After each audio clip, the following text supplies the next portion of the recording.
Alright. Så er vi kommet til München, og det gik rigtig godt med flyveturen.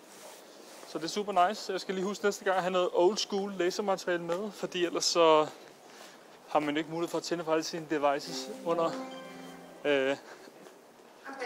letning og landing. Og det er der faktisk en del tid, der går med på de her små ture, så er selvfølgelig lidt et dilemma nogle gange omkring, om man skal bare sidde og slappe lidt af, kigge ud af vinduet, nyde, at man ikke skal andet end det. Men det er som sagt altid et dilemma, fordi man skulle nødt kede sig.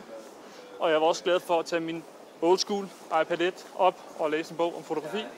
Og her nu har jeg gået og lyttet til en lydbog om sociale medier. Og det er jo alt sammen noget, som man kan drage rigtig stor fordel af senere hen.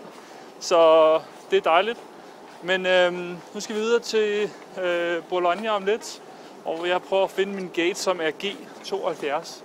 Så det er en ret stor lufthavn, selvom at den film, de lavede, som hed Munich, ikke ligefrem var en, der lokkede folk til byen.